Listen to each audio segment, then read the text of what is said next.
Welcome to my YouTube channel Business Baba. Today's topic is other ways to income be rich. पुराना topic क्या हम continue करने वाले हैं। जो पुराना टॉपिक क्या था, हम बात करते फाइनेंशियल एजुकेशन के बारे में। ये वीडियो को तब समझ में आएगा जब मैंने फाइनेंशियल एजुकेशन का वीडियो देखा होगा। उसमें हमने बात किया था फाइनेंशियल एजुकेशन के बारे में, हमने बात किया था फाइनेंशियल डिजास्टर पर्सनल कमेंट के बारे में। तो आज हम जानेंगे फाइनेंशियल डिजास्टर क्या होता है, पर्सनल कमेंट क्या होता है। आप लोग से पूछना चाहूँगा फाइनेंशियल डिजास्टर होता है क्या है। चलिए मैं बताता हूँ। फाइनेंशियल डिजास्टर मतलब कि हमारा फाइनेंशियल स्थिति खराब हो जाना, जैसे ब्रेक डाउन आ जाना। फाइनेंशियल डिजास्टर मतलब कि पहला मैं पॉइंट बताना चाहूँगा, जो हमारा फाइनेंशियल डिजास्टर आता है एजुकेशन सिस्टम फेलियर के कारण आता है। अगर एग्जाम्पल लेते हैं सिंपल वे में, हमारे पास नॉलेज नहीं है शेयर मार्केट का, स्टॉक मार्केट का, पर हम किसी के टिप पे हम पैसा लगा देते हैं, वो पैसा डूब जाता है, तो वो क्या होता है, फाइनेंशियल डिजास्टर होता है। क्यों, हमें पता नहीं था फिर भी हमने पैसा लगा दिया, वो पैसा हमारा क्या हो गया, डूब गया। क्यों क्यों होता है, क्योंकि education system failure to provide a utilistic financial education program, जो कि फाइनेंशियल एजुकेशन हमें कभी नहीं मिलता है। कि हम शेयर मार्केट में भी एक तरीका होता है टिप टिप, तो टिप पे हम पैसा क्यों लगाएं। जैसे टिप तो होटल में दी जाती है, किसी वर्कर को दी जाती है, ठीक है। टिप पे कभी भी हमें नहीं जाना चाहिए। पहले किसी चीज़ के बारे में अगर कहीं भी हम इन्वेस्ट करें तो पहले उसका रिसर्च करना चाहिए, स्टडी करना चाहिए, उसके बाद आपका जाकर हमें पैसा इन्वेस्ट करना चाहिए। अब सेकंड कमेंट की बात करेंगे, जो कि मेरे नॉलेज में, जो मैं अपने ओपिनियन में कहता हूँ कि पहले मनी को मैनेज करना आना चाहिए, फिर इन्वेस्ट करना आना चाहिए। अगर हम अपने पहले पैसा को मैनेज ही नहीं कर पाएंगे, तो बाय द वे एग्जांपल लेते हैं, जैसे मेरे महीने की सैलरी 30,000 रुपये है, अब उसमें मैनेज ही नहीं कर पा रहा हूँ कि मेरे को महीने में खर्च कितना करना है, मेरे को किसको क्या देना, तो पैसा को मैं इन्वेस्ट कैसे कर पाऊंगा। तो पहले हमें मैनेज करना आना चाहिए, फिर उसको इन्वेस्ट करना आना चाहिए। जो हमारा थर्ड है, अच्छी बात, ये जो थर्ड पॉइंट है, your living expenses go down after retire. अरे मेरे को एक चीज़ बताइए, अगर मैं जॉब कर रहा हूँ, 60 साल जॉब करने के बाद मैं रिटायर कर जाता हूँ, तो क्या मेरा जो लिविंग एक्सपेंसेस है वो कम घट जाएगा?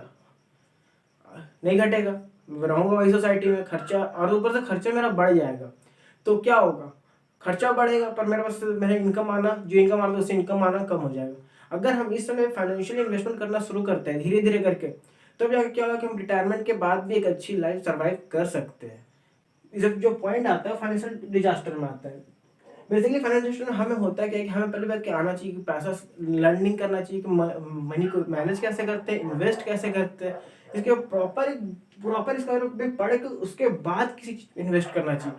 अगर ये चीज़ हम नहीं करते और किसी के टिप पे चले जाते हैं, किसी की थ्रू, मैं किसी को बदनाम नहीं कर रहा हूँ, कुछ नहीं कर रहा हूँ, मैं जनरली बात बता रहा हूँ, किसी टिप पे चले जाते हैं और हम टिप पे जाके, हाँ भाई उसका शेयर का रेट बढ़ रहा है तो शेयर का रेट खरीद लेते हैं। क्या होगा, अगर शेयर का रेट खरीद तो लिया, अगर पर क्या होगा, अगर नहीं हुआ तो वो हमारा डूब जाएगा पैसा। तो इसलिए कभी भी किसी कहीं भी इन्वेस्ट करिए, पहले अपना नॉलेज लीजिए प्रॉपर, उसके बाद इन्वेस्ट करिए। चलिए बात करते हैं तो जो हमारा सेकंड, अगर आप लोगों ने वीडियो भी देखा है तो चैनल को सब्सक्राइब जरूर करिएगा। अगर दोस्तों वीडियो अच्छी लग रही है तो अपने दोस्तों को भी शेयर करिए और सब्सक्राइब करिए और सपोर्ट करिए। आप लोग सब्सक्राइब करेंगे तो हमें मोटिवेशन मिलता है, सपोर्ट मिलता है, हम ऐसे वीडियोस और बना के लेके आएंगे आपके लिए। जो आगे हमारा वीडियो है वो है पर्सनल कमेंट के बारे में।